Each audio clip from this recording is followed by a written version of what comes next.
À tous, bonjour à toutes pour ce live spécial sur le changement. Voilà, le temps que vous nous rejoigniez pour ce jeudi 20 mai en direct sur le changement que l'on voit de manière un peu différente parce que on pense que le changement c'est quelque chose qui n'arrive rarement ou le changement ce sont des éléments de l'environnement ou le changement bon, moi, ça m'affecte pas trop. Bref, et pourtant, le changement, c'est une clé de l'efficacité. Et donc là, on va voir les différents éléments qui pourront aller dans ce sens-là et qui pourront permettre également de comprendre ce qu'est un changement d'abord, pourquoi le changement est nécessaire, quelles sont les clés importantes pour le changement de manière à être le plus efficace possible, se libérer du temps et également reprendre le contrôle de son temps, c'est aussi intégrer cette notion-là. Bref, beaucoup de notions qu'on va prendre dans ce live qui va nous amener tranquillement pendant une demi-heure à échanger ensemble. Olivier qui est ici. Bonsoir Olivier. Bonsoir Loïc. Merci d'être parmi nous aujourd'hui. Euh, voilà, j'espère que... Alors ceux qui nous regardent en replay, encore une fois, n'hésitez pas à pouvoir commenter les éléments et puis nous mettre les différentes pépites que vous avez pu constater, qui vous parlent et les choses intéressantes que vous avez pu avoir tout au long de ce live. Alors on va commencer tout de suite. Le changement. Le changement durable. Le changement, la première chose.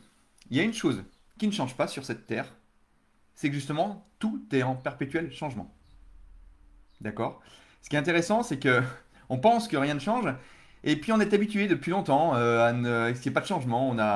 On pense que depuis lorsqu'on a 20 ans, 22 ans, 23 ans, les choses sont un peu inscrites, et puis quand on a une certaine condition, ben en fait, avant d'ailleurs, on pensait qu'on allait arriver jusqu'à un certain âge sans avoir à changer de l'entreprise, de lieu, etc. En fait, ce qui est intéressant, c'est que dans l'univers, quoi qu'il se passe, depuis la création de la Terre, le changement, il est là. Et en fait, il y a on va dire une impermanence au niveau des différentes lois, c'est justement que tout est changement. D'accord? Quand on voit je sais pas, n'importe quoi, on prend une maison ou un édifice, un pont, peu importe, ben forcément, il est amené à changer. Il est amené à se détruire. Le corps qu'on a, ben, il est amené à se décomposer, du moins à se décomposer, à vieillir tranquillement, et puis après, il va se transformer. Ce qui est intéressant de voir, c'est que à travers ce changement, nous, on a une vie, et dans cette vie, il y a différents souvenirs qui se mettent en place et qui font que ben, finalement, on a des choses que l'on conserve et où on peut observer le changement. Alors, le changement, on ne le voit pas toujours, hein. Parce que ce qui se passe, c'est que des fois, nous, on est dans un train, comme dans un train, tu vois tes voisins et tu dis, bah, les voisins n'ont pas changé. Si je te vois à l'extérieur du train, je vois le train passer et je vois le changement. Donc le changement, des fois, on a besoin d'avoir un œil extérieur pour regarder le changement. Quand on est ici de la Terre, on voit pas, on pense que, avant, on pensait que la Terre, le Soleil tourne autour de la Terre. Bon, après, on a compris qu'il y a une loi d'attraction et bon, alors, la Terre tourne autour du Soleil, en tout cas dans le système solaire, les ellipses qui sont décrites par les différents astres sont plutôt autour du Soleil. Ce qui est intéressant de voir, c'est que il y a plein de choses. On peut pas éviter les changements qui sont naturels, hein, qui viennent de l'extérieur, mais qui sont de plus en plus nombreux, hein. En général, notre vie maintenant, c'est des cycles de 2, 3, 4 ans. Et à chaque fois, on se remet en question. Et à chaque fois, il y a un changement parce qu'en fait, le changement amène quelque chose de nouveau. Alors, ce qui se passe régulièrement, c'est que... bonsoir Fanny, merci de nous rejoindre. C'est que le changement fait peur. Alors, et pourquoi il fait peur? Alors, parce que d'abord, on a un mécanisme dans notre tête qui nous dit, oulala, ne sors pas de ta zone connue. Le mécanisme qu'on a à l'intérieur, il dit, attends, tu vois là, il y a une zone connue. Ne sors pas de là. Tu connais bien tout ça, n'y va pas. Ce mécanisme, vous savez, qui date depuis l'époque de Néandertal, hein, à l'époque où les personnes vivaient par petites tribus, comme vous le savez sans doute, hein, j'ai dit à plusieurs reprises, par des tribus de 40, 50 personnes, une qui est à Lyon, une qui est à Paris, une qui est à Francfort, une qui est à Moscou, quoi, bref. Assez isolés les uns des autres. D'ailleurs, ça a vécu pendant des milliers d'années de cette manière-là, d'ailleurs sans qu'aucun outil ne bouge. Et le problème était, c'est que si tu t'éloignais de cette tribu, ben, en fait, tu pouvais la mettre en danger. Donc en fait, toute chose qui faisait que quelque chose pouvait changer, eh ben, était immédiatement rejetée. Encore une fois, aucun outil n'a bougé pendant ces milliers d'années. Et ça, ce mécanisme, on l'a gardé. Et donc du coup, dès qu'il y a un changement, l'idée, c'est pas de se dire, c'est ma zone de confort, ma zone d'inconfort, c'est que je suis dans une zone connue. Et là, même si on me dit quelque chose, oulala, mais attends, non, ah non, ça va pas le faire. D'abord, un, c'est pas possible. Et deux, déjà, avant de penser à une chose qui peut être possible, ben non, c'est. Là, moi, je reste dans cette zone-là. Tant que c'est pas gravé en nous que le changement, en fait, ça fait partie de l'évolution, c'est normal, c'est comme ça, c'est la vie. Ce qui est intéressant de voir, c'est que tant qu'on l'a pas compris, on peut pas dire qu'on va pouvoir diriger le changement. Alors que si tu te dis, ok, c'est bon, ça va changer, pas de souci. Et là, tu vas pouvoir prendre le contrôle de ce changement. Et donc prendre le contrôle de ton temps. Ça va ou pas? Alors après, les changements peuvent se faire à différents niveaux. Même au niveau de, je vois des personnes que j'accompagne, les changements se font au niveau de l'être, de leur perception, de ce qu'ils sont, de la manière de voir les choses. Et là, d'un seul coup, ce qui est intéressant, c'est que souvent, ce que je mentionne avec les personnes, c'est de noter comment ils étaient au départ et noter comment ils sont à l'arrivée. Parce qu'en fait, si tu ne notes pas, et puis le noter au fur et à mesure. Si tu ne notes pas au fur et à mesure, ben, tu vas oublier. Et si tu oublies, ben, en fait, du moins tu vas oublier, ou bien tu vas pas voir les choses. Elles sont tellement inscrites en toi que tu dis, ben, finalement, il n'y a rien qu'à changer. Ben oui, tu es dans un train, et tu vois les voisins, et tu t'habitues à des nouveaux voisins qui peuvent arriver. Et finalement, au bout du compte, tu dis, il n'y a pas grand-chose qu'à changer. Alors que si je vois toute l'évolution du trajet du train, ben, finalement, je peux te dire qu'il y a énormément de choses qui ont changé à ce niveau-là. Alors, des exemples de changement, il y en a plein, hein. Changement en entreprise, par exemple. Là, hier, j'étais en formation. Je formais des différentes personnes qui reprenaient des entreprises à la performance d'équipe, justement. Et donc là, ce que je leur disais, c'est que la première chose, c'est que quand vous arrivez dans l'entreprise, la première chose, c'est qu'il y a un changement brutal. Après, accepter ou pas, c'est autre chose. Parce que le changement, on va voir tout à l'heure sur la courbe du changement, et le changement brutal pour toi, et puis également pour les personnes qui vont devoir arriver. Et tant qu'il n'y a pas ce lien qui est instauré, ben on va passer par toutes les étapes du changement. Donc le changement que tu as et que tu veux, ou que tu provoques, ben en fait les étapes sont toujours les mêmes, hein. Et le souci, c'est que ce qui se pose, c'est quand tu prépares pas au changement certaines personnes, ou la plupart des personnes, ben après, quoi que tu fasses, ben après tu passeras par ces étapes-là. La première étape qu'on connaît bien, hein, c'est le déni, hein. Je refuse. Je vois pas de changement. Après, c'est la colère. Non, c'est pas possible. Après, c'est marchandage. Ok, il y a ce changement, mais attends, je vais essayer de marchander les choses. D'accord? Genre, quand il y a quelqu'un qui décède, ou que par exemple, tu perds quelque chose, et ben au départ, tu dénies. Non, c'est pas possible, il n'est pas décédé. Ou bien, tu perds quelque chose, non, j'ai pas perdu. Colère. Ah, bah si j'avais su, j'aurais mieux rangé. Ah, ouais, en cas de décès, ah, si j'avais su, j'aurais pu faire ça et ça avec cette personne-là. Et après, tu vas essayer de marchander. Non, mais cette personne, elle n'est pas décédée encore, c'est pas possible. Ou bien, t'as pas perdu. Non, c'est pas possible, j'ai peut-être cherché, et tu vas chercher à droite, à gauche. Et puis après, tu vas passer par cette phase de tristesse et d'abandon. Abandon des choses, pardon. Et là, cette phase est super importante.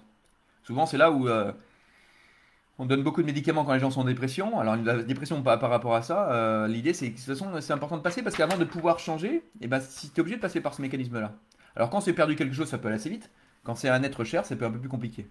D'accord? Au niveau de la dépression. Et là, ce qui se passe au travail, c'est la même chose. Ce qui se passe dans la vie personnelle, c'est la même chose. Donc, si tu veux instaurer un changement durable, déjà, et faire en sorte que le changement soit effectif, déjà, comprendre les différentes phases par lesquelles tu passes. Si tu tapes une phase, ça marche pas. D'accord? Ce qui est intéressant, c'est que ce que je disais également aux personnes hier là, qui reprenaient des entreprises, l'idée c'est d'identifier comment est le collaborateur que tu vas avoir. Si ce collaborateur est en colère, ok, ne le prends pas personnellement, ça sert à rien, il est en colère parce qu'il y a quelque chose qui se passe ici. Peut-être accompagne-le ici au changement. Ou peut-être qu'il y a du déni, hein. Il y a des personnes, elles y croient toujours, elles ne croient pas, elles disent c'est pas possible. Et puis elles se mettent 2 mois, 3 mois, 4 mois, 5 mois à se rendre compte qu'il y a un changement de propriétaire dans la maison. D'accord? Et ça, c'est important, c'est intéressant de voir que ces différentes phases, si tu les saisis pas, ben en fait, tu passes à côté de plein de choses. Parce que tu vas interpréter la colère comme quoi? D'abord, la colère, c'est quelque chose qui te dérange, hein, qu'on soit bien clair, hein. Et donc, quand ça te dérange, ça commence à t'agacer. Et quand ça t'agace, après, derrière, ben, la colère arrive. Ok. Donc là, ce qui est intéressant, c'est qu'est-ce qui dérange la personne. Donc, si c'est la colère, bah parfait. Si c'est le marchandage, bah en fait, tu te dis, tiens, il est dans cette phase-là, il est peut-être plus en bas de cette courbe. Et là, du coup, tu vas peut-être pouvoir travailler avec cette personne-là. Et toi, quand tu changes pour instaurer un changement durable, encore une fois, c'est d'identifier ces phases-là, quoi qu'il se passe, hein. Même si tu as un projet auquel tu tiens. D'accord? Ça va jusque-là ou pas? Est-ce que c'est clair ce que je dis? Est-ce qu'il y a des points qui vous parlent? Mettez-moi en commentaire s'il y a un ou deux points déjà qui vous a parlé ou soit sur vous directement, soit ou un point sur lequel vous vous interrogez ou un point important à partir duquel vous avez pris conscience. N'hésitez pas à me le mettre en commentaire, que je puisse voir un peu et puis ce qui vous parle dans ce live-là. Ça va jusque-là? Alors, dans le changement, ce qui se passe, encore une fois, le petit mécanisme qu'on a dans la tête, bah, il dit, ouais, je veux pas changer, hein. Il y a plein de choses, hein, pour pas changer, hein. Plein de choses. J'ai pas le temps. Ok, pas le temps. Pas le temps. Pas changer. Je prends souvent l'exemple du vélo. Tu fais du vélo, le pneu se dégonfle, et puis finalement, tu t'arrêtes pas pour le changer, le pneu. Pour changer le pneu. Ben non. Parce que tu vois ça comme une dépense et pas comme un investissement. Donc tu dis, je vais pas m'arrêter. Sinon, si je m'arrête, je pourrais pas continuer. Donc je préfère être dans ces trous-là. Je préfère être dans un productivisme au niveau du travail et continuer, continuer, continuer. Parce que si je m'arrête, après, qu'est-ce qui se passe? D'accord? Souvent, ce qui se passe également dans le changement, c'est cette peur de l'inconnu. Même si tu décides de changement, qu'est-ce qui va se passer derrière? D'accord? Ou des choses, tu te dis, ok, le changement c'est intéressant, mais est-ce qu'on peut se le permettre? Sans compter après avec la moitié de la population, voire du moins le quart de la population qui dit souvent ça ne marchera pas pour plein de raisons. Donc le changement, c'est également de prendre conscience, la première chose, c'est si tu veux changer, un, comme je dis souvent, déjà, pourquoi tu veux changer? En deux mots. Pourquoi? Oui, la colère, je vois, dit Catherine. Oui, oui, c'est très bien, très intéressant. Alors, ce qui est intéressant, alors je reprends les commentaires sur la colère. Encore une fois, alors, amusez-vous par rapport à ça, hein, parce que là, c'est un sujet peut-être sérieux, etc. Surtout quand on parle de décès, mais amusez-vous par des choses beaucoup moins sérieuses et regardez ce qui se passe. Interprétez maintenant les choses différemment. Vous voyez quelqu'un en colère et dites-lui quel changement est en train de se passer. Et là, je sais pas si tu peux un peu illustrer, Catherine, ce que tu entends par la colère, oui, je vois. Est-ce que ça te parle par rapport à ça ou à des exemples particuliers, de manière à ce qu'on puisse aller un peu plus loin? Et en fait, ce qui se passe, c'est quand tu es en colère, tant que tu n'es pas passé par cette phase-là, c'est mort. La phase de négociation et de marchandage, c'est mort. D'accord? Après, ce qui se passe, c'est que dans le changement, tu peux passer, tu peux monter, redescendre, remonter, redescendre, mais tant que tu n'es pas passé dans l'acceptation et après tu peux expérimenter, décider, mais tu peux faire ça que si tu es passé par l'étape de tristesse. Et pour éviter la tristesse, on reste là-dedans. Et puis les choses ne sont pas réglées au bout de 5 ans, 10 ans, 15 ans, 20 ans, 30 ans, 40 ans. Tout simplement parce que là, vous pouvez faire 20 ans de psychothérapie. La question se posera toujours, hein. T'en es là, bah, si tu passes pas l'action pour changer, alors tu peux être accompagné pour le changement avec dans l'action. Mais l'idée, c'est de pouvoir avancer. Euh, Olivier qui me dit accepter, vivre toutes les étapes du changement. Ok. Alors ça, c'est intéressant, c'est accepter. Le plus dur, c'est déjà de les identifier. Parce que c'est facile de le voir pour les autres, mais pour soi, c'est toujours un peu plus compliqué. Loïc qui me dit la seule chose qui me change jamais, c'est le fait que les choses changent. Ouais, super. Alors ça, c'est très marrant. J'ai fait dans une des formations que j'ai eue. Ça paraît une évidence, mais quand la personne a dit ça, elle lui dit la seule impermanence, c'est que les choses changent. C'est super parce que une fois qu'on a intégré ça, on sait que ça va changer. Bon, ben voilà, parfait. Ben maintenant, commençons à intégrer ça. Le changement passe par des étapes comme la courbe et il est nécessaire de toutes les vivre pour que ce soit durable. Oui. Alors toutes les vivre, encore une fois, j'insiste là-dessus, de vivre même de manière courte, hein. Moi, je vois quand on m'a volé mon ordinateur il y a un an et demi, 2 ans, le soir, en fait, je prends la voiture et bon, je sens un courant d'air, bon, très bien. Et d'un seul coup, je regarde, mince, l'ordinateur est plus derrière. Alors je l'avais mis derrière, à côté du siège, en bas du siège, enfant, quoi, la banquette arrière. Et je me dis, c'est pas possible. Donc première chose, et après, d'abord, je lui ai dit, c'est pas possible, déni. Après, je me suis en colère. Putain, qu'est-ce que j'ai fait de le laisser dans la voiture? Alors, pourtant, est-ce que je l'avais bien couvert? Après, j'essaie de marchander. Donc, j'essaie de chercher partout, à droite, à gauche. Peut-être qu'ils l'ont lancé dans une poubelle. Peut-être qu'ils l'ont mis quelque part. Et puis, à un moment, poum, la tristesse. Mais après, derrière, je me suis dit, tiens, bah tant pis. La tristesse, je me dis, bah, je me suis tout de suite mis en action. Et je me dis, je vais acheter un nouvel ordinateur. Tant pis, c'est comme ça, on y va. Et dès le lendemain, j'ai acheté un nouvel ordinateur. J'ai passé la nuit pour reprendre tous les codes secrets, etc. Pour enlever tout ce qu'il y avait sur l'ancien ordinateur. En tout cas, ce que je pouvais faire à distance. Et donc là, les étapes sont passées très, très, très vite. Mais ce qui est intéressant, effectivement, c'est de les passer de manière durable. Ne pas écouter ceux qui freinent tout changement. Oui, Fanny, et souvent ce que je dis, notamment pour les entrepreneurs, pour les dirigeants, même pour les managers, même, enfin pour tout le monde. Mais souvent, c'est les proches pour les entrepreneurs, c'est les proches qui sont un des premiers facteurs d'un succès. D'accord? C'est les proches, peut-être 30-40% des entrepreneurs arrêtent. Une des clés, c'est parce que c'est du fait des proches qui, de toute façon, ça ne marchera pas, qui découragent, etc.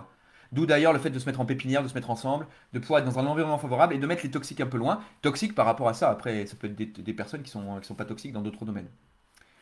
Et en fait, on va y venir sur Fanny juste après sur le projet et comment instaurer un changement durable. Les personnes ont besoin d'être en colère par rapport à ce changement en tout, lorsque ce changement n'est pas voulu. Oui, dit Catherine. Oui, le changement n'est pas voulu, je vais aller plus loin. C'est qu'en fait, si ce changement, par exemple, tu penses à un changement et tu es dans une équipe, et notamment tu prends les personnes qui sont plutôt, on va dire, à dominante verte, hein, les personnes qui sont plutôt dans l'écoute, dans l'empathie, et qui sont plutôt, qui font plutôt les choses ensemble avec les autres, ces personnes-là, si tu ne vas pas les voir, tu leur parles pas du changement, en leur disant qu'est-ce que tu en penses, c'est mort. C'est-à-dire qu'elles vont pas être incluses dans le processus de changement. Alors elles vont pas dire non, mais là c'est problématique. Donc quand c'est pas voulu, ça veut dire que c'est subi. Effectivement, quand c'est subi, ben, en fait, on maîtrise pas, et comme on maîtrise pas, ben, en fait, c'est un peu compliqué pour avancer. Alors le changement, c'est toujours pareil. Pourquoi il y a un changement? En deux mots, pourquoi? Si c'est pas pour un projet, c'est fou, ça marche pas. Si t'arrives pas à dire voilà, c'est pour ça et on va là-bas, bah ça fonctionne pas. Tiens, là tu vois, on va aller à New York en bateau. Ok.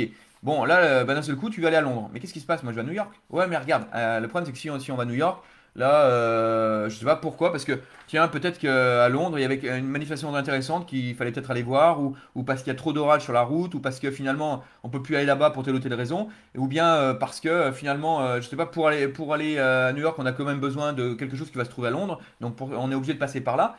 Ou on est obligé, en tout cas, c'est un des points importants de passer par là. Et ben donc du coup, il y a un projet, il y a quelque chose de pourquoi tu le fais.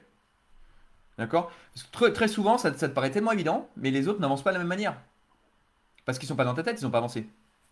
Et quand je dis d'autres, ça peut être toi aussi. Pour instaurer un changement durable, c'est de faire les choses pour quelque chose. Et pas changer pour changer. Donc la première chose, c'est où est-ce que tu veux aller? Qu'est-ce que tu veux faire? D'accord? Ça, c'est pour le changement durable. Ça va jusque-là ou pas? Alors, ça ne marche pas, ça ne marchera pas, je vais continuer là-dessus. Alors, je vais prendre encore un exemple de changement. Euh,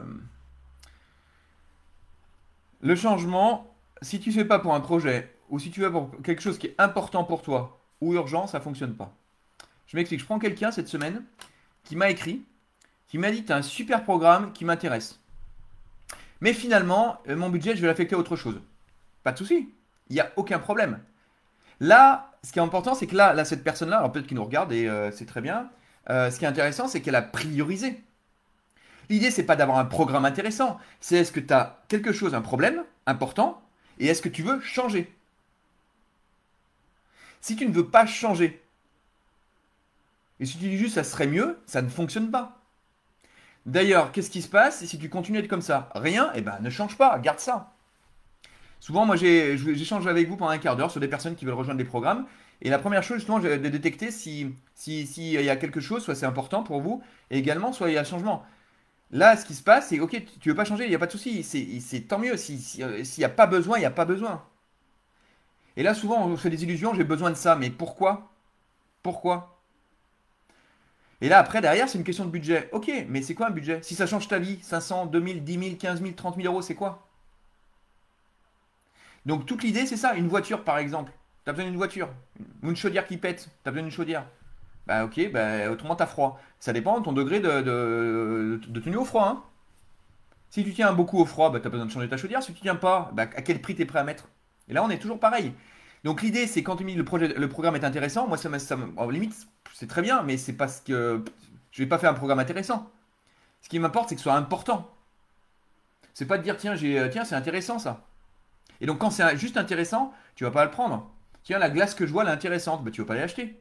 Par contre, tu as vraiment soif, c'est important pour toi, ou tu as une notion de plaisir, tiens, la glace, elle te tente et c'est important pour toi, ou c'est peut-être urgent de ressentir ça, là, tu vas y aller.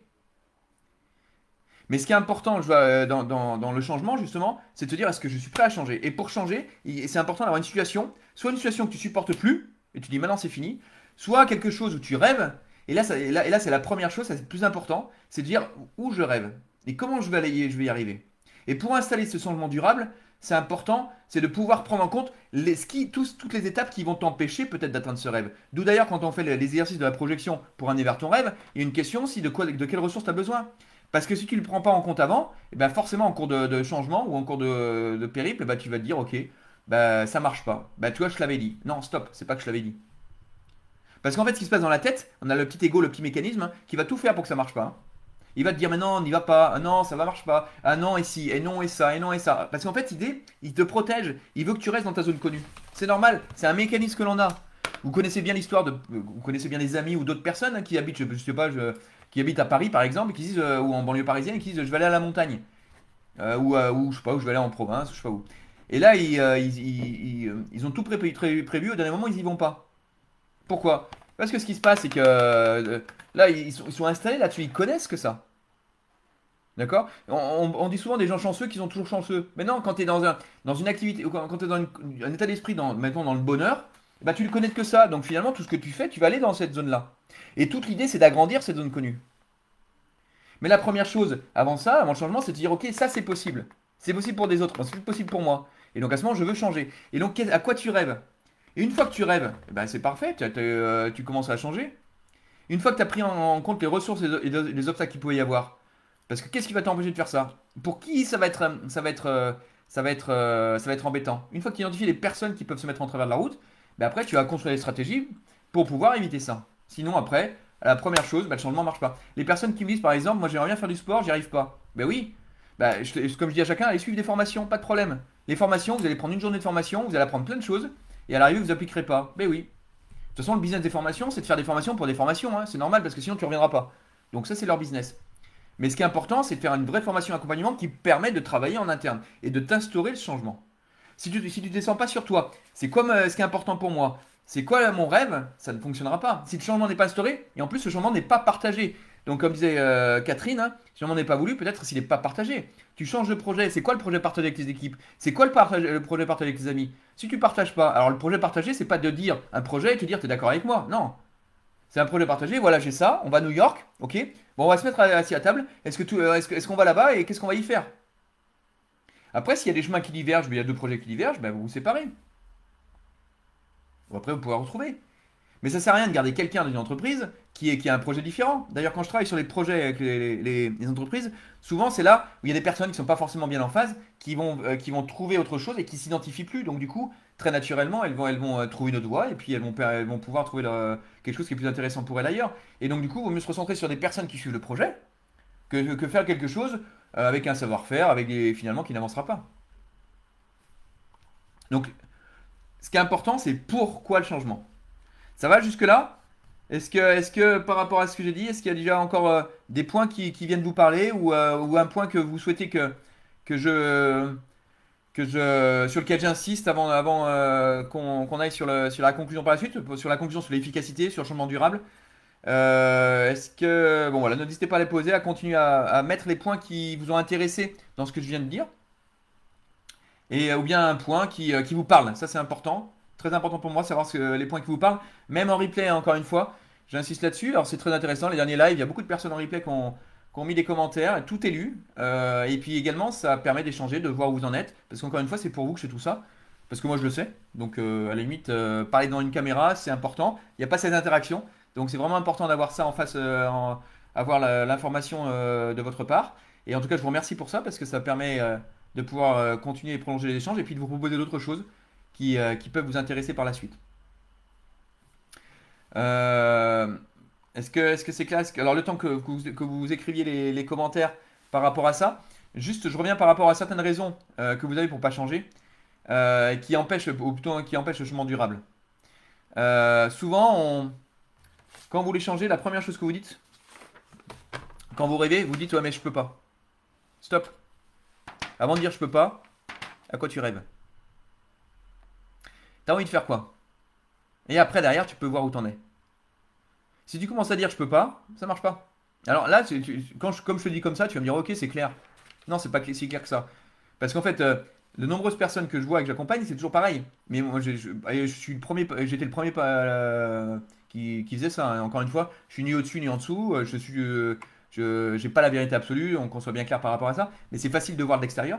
Et ce qui est intéressant, c'est que, en fait, la première chose, c'est que, boum, on reste dans cette réalité. Donc, d'où l'idée parce que quand tu vas dans la réalité, implicitement, tu as des barrières qui viennent ici. Ça va? Euh, Est-ce que c'est clair? Tac, tac, tac. Que faire si j'identifie ces personnes qui ne veulent pas nous voir changer? Ah, ça c'est intéressant. Abdelhakim, donc je répète la question. Que faire si j'identifie ces personnes qui ne veulent pas nous voir changer? Alors, Abdelhakim, ces personnes qui ne veulent pas te voir changer, c'est... chercher les choses. L'environnement. C'est l'environnement. Donc s'il a de l'impact sur toi, ça va être négatif. Donc là, la première chose, regardez la relation que tu as avec ces personnes-là. Ok. Qu'est-ce qui fait qu'elles ne veulent pas te voir changer? Donc il y a ton projet, elles adhèrent ou pas? Si elles n'adhèrent pas à ton projet, tu te coupes des toxiques sur ce plan-là. D'accord? Ça, c'est important. Alors attention, je dis ça. Après, c'est à modérer parce que je ne connais pas les relations des personnes dont tu me parles. Mais souvent, il y a des personnes qui ne veulent pas devoir changer. Alors en plus, ça dépend du lien. Ça dépend de l'impact qu'il peut avoir. Après, c'est peut-être quelque chose qu'elles n'ont pas forcément compris. Alors si c'est nous voir changer, donc te voir changer. J'interprète différemment. Si c'est des personnes qui ne veulent pas changer, ça c'est autre chose. C'est-à-dire que tu ne peux pas changer quelqu'un. D'accord? En revanche, dans le changement, l'idée c'est de pouvoir partager ce changement. Et après, qu'est-ce qui fait peur? Qui dit peur dit danger. Danger réel ou supposé. Donc la personne, peut-être qu'elle crée un danger qui peut être réel ou supposé. Et donc toute l'idée, c'est de déminer le terrain par rapport au changement. Maintenant, ces personnes qui ne veulent pas devoir changer, qu'est-ce qui se passe? Elles veulent garder l'emprise sur toi, le contrôle sur toi. Ça veut dire que là, tu es en position d'adulte-enfant, entre guillemets. T'es pas, pardon, de parent-enfant et non pas adulte-adulte. Donc là, toute l'idée, c'est peut-être de rééquilibrer ça et de prendre conscience de ça, où j'en suis.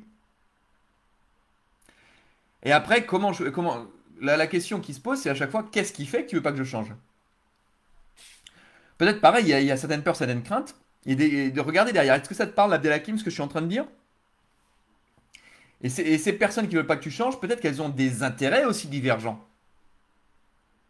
Je prends l'exemple dans des sociétés où il y a des associés, des actionnaires, et il y a des sociétés qui fonctionnent très bien, et puis d'un seul coup, ben, l'actionnaire des petites sociétés, encore une fois, on va parler du 440, hein. Et puis les personnes ne veut que ça change. Pourquoi? Bah, du moins, les actionnaires ne veulent pas que ça change parce que ça fonctionne bien, comme ça, ils ont la rentabilité. Et si les patrons changent une stratégie sur laquelle ils ne sont pas forcément d'accord, ils disent il y a peut-être un risque. Donc peut-être entretenir des choses, et puis finalement, elles risquent d'y perdre derrière. Ou bien peut-être qu'elles vont dans une équipe, souvent quand si tu changes, peut-être qu'elles aussi, elles vont se voir changer. Et elles vont se dire, oh tiens, si ça change pour moi, ça peut être compliqué. Et peut-être elles vont devoir s'impliquer plus. Donc là, c'est également juste comprendre ce qui se passe. Et à un moment ou à un autre, ok, si c'est très clair ton projet, s'il est présenté, à un moment, c'est clair, c'est que c'est pas les bonnes personnes qui l'accompagneront dans ton projet. Je parle, encore une fois, c'est un projet professionnel. Tu le différencies du projet personnel, hein.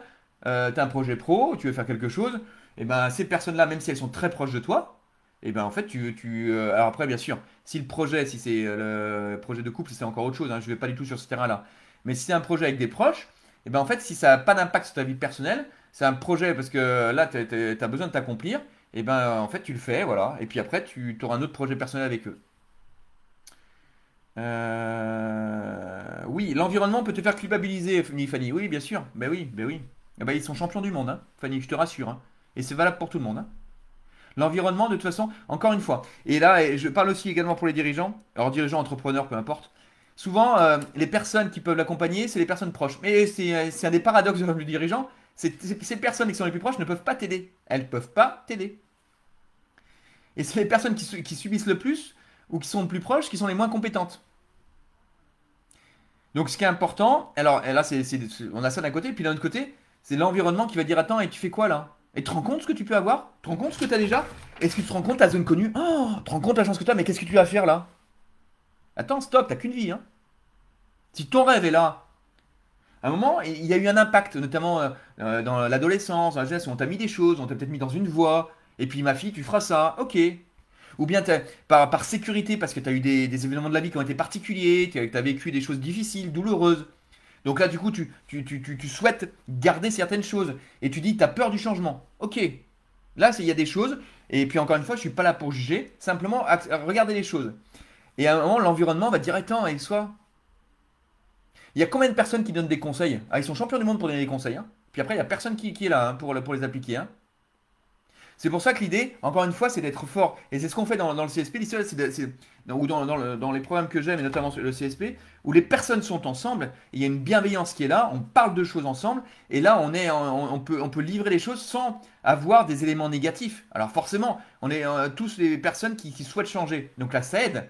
Et bien, c'est la même chose dans d'autres domaines. D'ailleurs, encore une fois, c'est pour ça que dans les entrepreneurs, il y a des pépinières, ce qui permet de pouvoir, il y a des choses qui évoluent et de voir, tu as une difficulté, ben, et d'autres personnes sont passées par là. Et on est là pour changer. Le souci, c'est l'environnement, les personnes qui stabilisent, les personnes qui sont frustrées de ne pas avoir changé non plus. C'est elles qui vont te venir te voir. Après, ça c'est une chose, et maintenant, qui dit culpabilité, dit honte et colère. Donc on en revient, colère, où on en est dans le changement. D'accord? Et puis la honte, honte de quoi? C'est toi. En fait, la culpabilité, d'une part, il y a l'environnement qui a une pression, mais de honte de quoi? De pas être une bonne fille, de pas être une bonne mère, de pas être une bonne amie, de pas être un bon collaborateur, de pas être un bon patron, de pas être. Bref, tout ça. Mais ça veut dire quoi? C'est marqué où? C'est quoi la théorie du bon patron, le bon collaborateur, le bon entrepreneur, le bon manager? C'est où? Le bon ami, c'est marqué où? Il y a quelque chose qui est marqué, qui dit quelque chose là-dessus? Ah, on t'a dit. Ah oui, on t'a dit. Ah oui, ben voilà, on t'a dit. Ok, ben oui, on t'a dit. Mais ce qui est dit, c'est écrit. Ah oui, c'est écrit? D'accord. Ça sort de quelle théorie? Moi, on m'a dit que la Terre était plate, hein. Bah oui, on me l'a dit, hein. Voilà. Donc, parole de bleu. Exactement. Oui, alors, attention. Ce qui se passe pour les personnes qui sont plutôt bleues et puis entre guillemets, hein, c'est-à-dire process, prudente, précise, etc., etc. Ces personnes-là, le risque, elles aiment pas. Alors, si, le risque, mais tout doit être calculé. Je dis tout, je dis doit exprès, hein. Donc, du coup, changer, ça peut être compliqué. Parce qu'on va sous-peser. On va y aller. On y va. Ouais, qu'est-ce qu'il y a? J'ai pas tout, j'ai pas encore tout, j'ai pas encore tous les éléments. Stop! Ok, t'as 80%, t'y vas, tu fonces, t'en parles pas. Tu te casses la figure, bah oui, il y en a plein qui se cassent la figure, oui. Parce que si tu te dis, je me casse la figure, et puis t'en as d'autres comme ça qui vont dire je l'avais dit, oui, il y a les champions du monde qui vont dire je l'avais dit. Ben oui, je te confirme. Moi, je me suis cassé la figure plusieurs fois. Et j'ai des champions du monde qui m'ont dit, ouais, je te l'avais dit. Sauf que maintenant, parce qu'à chaque fois que je me suis cassé la figure, ça rebondit hein, derrière, hein. Et maintenant, je suis en train de. Tout ce que je fais pour l'instant fonctionne, donc je touche du bois, hein. Ça marche très bien. Je suis très content, les gens sont contents, j'apporte beaucoup de choses, ça c'est super. Et puis c'est la vie, peut-être que dans 3 mois, ce sera pas le contraire. Juste être prêt au fait que des choses peuvent changer. C'est pas immuable. Et forcément, les mêmes personnes qui disent je t'avais dit, quand ça marche, ah bah ouais, t'as de la chance, hein. Ouais, t'as de la chance, t'as raison. T'as raison. Bah, je me suis mis en action, c'est tout, hein. Je sais pas si ça vous parle ce que je suis en train de dire. Donc le changement, ce qui est important, voilà, c'est d'abord là où on va parce qu'il est déjà, ça fait 33 minutes, voilà, j'ai dépassé de 3 minutes. Pour terminer sur ce que je viens de dire, parce on est en petite digression, pour avoir un changement durable, plusieurs choses. Et ah oui, ce qui est important, c'est l'efficacité. Oui, changement durable, tu peux changer, mais parce que pour être efficace, encore une fois, être efficace, c'est faire beaucoup de choses avec le maximum d'impact. D'accord? Donc le changement que tu vas mettre en place, c'est important d'avoir le maximum d'impact. Si le changement que tu mets en place n'a pas d'impact, bah oui, alors tu vas mettre beaucoup d'efforts. Et tu vas dire, regarde, j'ai mis beaucoup d'efforts. Et donc ça doit payer. Non, non, ça marche pas comme ça, hein. Ça marche pas comme ça la vie. Souvent, ce que je dis, voilà, encore cet après-midi, j'ai une personne, tiens, je te donne quelque chose. Ce conseil, ça vaut 10 000 euros. 5 minutes à 10 000 euros. Il y a des personnes qui vont dire, non, non, mais pour 10 000 euros, il faut travailler 2 mois, 3 mois, 4 mois. Stop! La valeur que ça a, ce que tu apportes. Est-ce que tu es obligé de justifier par tout ce que tu fais? Non. Parce que tu fais beaucoup, que ça a plus de valeur. Pareil pour le changement. Le changement, ce qui est important, c'est d'avoir le maximum d'impact dans ce que tu fais. Je vois par exemple quand j'interviens, surtout dans les entreprises en difficulté, là, quand on vient me voir parce que c'est pour retrouver de la performance très rapidement. Donc là, c'est important, c'est de changer tout de suite, hein. Donc là, c'est super intéressant. Mais la première chose, si tu veux changer tout de suite, c'est pas compliqué, hein. Moi, c'est ce que j'ai vécu en 2009, hein. Dans l'entreprise que j'avais rachetée avec la crise, 4 mois après, elle était quasi au bord du dépôt de bilan, hein. Là, tu réfléchis pas, hein. Donc tu vas regarder ce qui a le maximum d'impact. Et comme par hasard, dans ce moment-là, tu réfléchis pas, mais dans un moment, tu réfléchis. Quoi, tu réfléchis pas entre guillemets, hein. Et donc l'idée, c'est de se mettre toujours dans ces mêmes conditions. Qu'est-ce qui aura le maximum d'impact pour plus tard? Pour tout de suite, quoi, du moins, une fois que le changement sera fait. Souvent, dans les modifications, il y a les personnes, elles vont mettre des actions en place, elles vont demander le maximum d'input pour le minimum de résultats. Non, non. On va avoir le maximum d'output avec le minimum d'input. Bon, ça, on part sur un autre terrain. Je sais pas si ça vous parle ce que je suis en train de dire. Donc voilà par rapport à ce changement. Alors, changement durable, si tu veux quelque chose, s'il est durable, Donc durable avec tout ce qui implique, hein, bien de l'intérieur, le pourquoi, etc. Mettre en place des choses, communiquer, etc. Ah, une fois qu'il y a ça, regarde l'efficacité que tu peux avoir derrière. Quand tu as vraiment défini les choses. Encore faire les choses avec le maximum d'impact. Là, par exemple, là, avec la petite équipe des réseaux sociaux qui est avec moi, on était sur Messenger. Ils m'ont fait passer sur Slack. Là, je mets du temps, hein. Ah, le changement, pour moi, c'est compliqué, hein. Alors maintenant, ça commence à voir, je vois les choses passer. Et oui. Et là, du coup, bah, ça me demande de l'énergie. Pour certains, ça ne demande pas d'énergie. Mais je vois que ça va être plus efficace derrière parce que on a des fonctionnalités qu'on n'a pas dans Messenger. Ok. Donc là, ce qui est important, c'est que le pourquoi je le vois tout à fait. Mais ça empêche que les habitudes sont compliquées. On revient toujours dans la zone connue. On a tendance d'ailleurs à revenir comme avant, sans utiliser les nouvelles choses, parce que pourtant, c'est ça qui est mieux. Et moi, je le vis encore au quotidien, ça. Ben oui, je sais les étapes. Et je suis passé par les mêmes étapes du déni, de la colère, en disant non, c'est pas possible. Voilà, la négociation, je vais essayer de faire les deux. Mais non, ça marche pas. À un moment, c'est abandonné. Est-ce que c'est clair tout ce que je viens de dire? Est-ce que par rapport à tout ce que je dis, si vous gardez une chose de tout ce qu'on a dit aujourd'hui, alors deux si vous voulez vraiment, mais au moins une, mettez-le dans les commentaires. La chose que vous conservez, ce qui vous a marqué, ce qui vous a plu, ce que vous gardez d'aujourd'hui et avec quoi vous repartez. Alors pendant que vous écrivez, pour les personnes qui nous regardent en replay, mettez bien hashtag replay, la pépite, ça c'est important, ça me permet après de conserver les choses pour la suite et de pouvoir vous transmettre les informations qui vous ont intéressé ou que vous avez gardées. Et puis également de peut-être approfondir telle ou telle information par la suite dans des lives suivants. Le temps que tout le monde écrive ses pépites ou ce qu'il a conservé. Il y a une chose aussi que j'ai pas dit sur le changement. Le changement, c'est trop compliqué. Ben oui, c'est trop compliqué. C'est bizarre parce que moi, en situation de crise, le changement compliqué, là, tu y vas d'avance, hein. Ben, tout dépend de l'urgence, hein. Donc le changement, c'est compliqué. Ah, mais après, c'est que ouais, j'ai peur de me tromper. Ok. La perfection, tu la connais? Moi, je la connais pas, hein. Tu connais quelqu'un de parfait? Vas-y, présente-le moi. Vas-y. Pas de souci. Bon, la différence de culture qu'on dit souvent entre les États-Unis et la France, c'est qu'en États-Unis, quelqu'un qui se trompe, bah après, tu reprêtes de l'argent. En France, un entrepreneur qui se trompe, bah, qui se plante, et ben, en fait, il est montré du doigt. Ok. Sauf que quand tu te plantes, c'est une expérience. Tu sais, quand tu te plantes, tu rebondis derrière, hein. Mais tu as plus de chances de te planter quand tu agis. C'est vrai que si tu fais rien, tu te plantes pas, hein. Je te confirme. Tu bouges pas, tu es sûr de te pas planter. Puis après, tu vas dire sur ton temps, mais qu'est-ce que j'ai fait de ma vie? Qu'est-ce que j'ai vécu? Ok, il y a un changement. Là, ce matin, j'étais en accompagnement avec une personne, ou cet après-midi, je sais plus, qui me disait, mais ça va être dur parce que là, ça va me toucher à l'intérieur et je sens, j'ai peur un peu d'y aller. Ok, pas de souci, on va y aller doucement. Mais c'est important, elle sait qu'il y a un changement, elle pressent quelque chose, mais elle ne sait pas que ça va se passer tranquillement. Tranquillement. Pourquoi tranquillement? On va quand même aller chercher des choses, hein. Mais tout en bienveillance, l'idée, et oui, il y a un changement. Et bah oui, parce que l'idée, c'est, tu veux changer, tu peux pas changer seulement par le vernis, hein. L'idée, c'est juste d'importer ce changement-là. Alors au niveau des pépites, qui c'est qui m'a marqué des pépites? Là pour l'instant j'ai reçu celle de Loïc qui me dit pépite, la zone de confort est une entrave au changement. Alors la zone connue. La zone connue, attention. Juste une petite parenthèse. En attendant les autres pépites, la zone connue, zone de confort et d'inconfort, tu la connais. Tu connais ta zone de confort, tu connais ta zone d'inconfort. La zone connue, c'est par définition, tout ce qui n'est pas connu est inconnu. Donc en fait, quand c'est pas connu, c'est là où tu te dis où est-ce que je vais. D'accord? Un peu différent de la zone de confort et d'inconfort, hein. Un confort, tu sais que t'es pas confortable avec, ça va très bien. Voilà, un confort, bah ok, tu sais que faut pas y aller, bah tu y vas pas. Alors que la zone connue, par exemple, tu connais pas. Il y a une personne, je donne souvent ça comme exemple, qui me dit moi ouais, je veux me libérer du temps, je veux prendre 2 heures je veux me libérer, quoi non, j'arrive pas, je suis débordé. Et je dis attends, je suis là, regarde, toutes les personnes là, libérer 2 heures par jour, pas de souci. Si ça te plaît, on y va. Ouais, mais non, j'ai ça et ça à faire. Bah ok, mais ouais, mais je sais pas faire. Bah oui.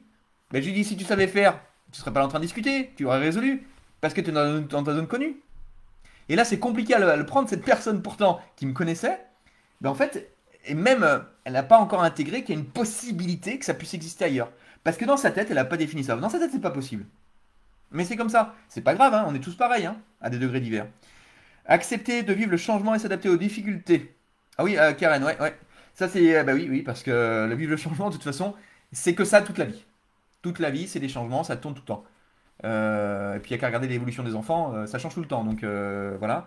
Alors s'adapter, c'est marrant. S'adapter aux difficultés. Bah Karen, s'adapter aussi aux joies. Toujours avoir des difficultés dans le changement. Ça c'est intéressant. Abdelhakim qui dit le changement passe par la définition du pourquoi, oui, en deux mots, du rêve, d'identifier toutes les étapes de la courbe du deuil et de les vivre pour que le changement soit durable. Ok, ça c'est important. Et Fanny qui me dit pour changer efficacement.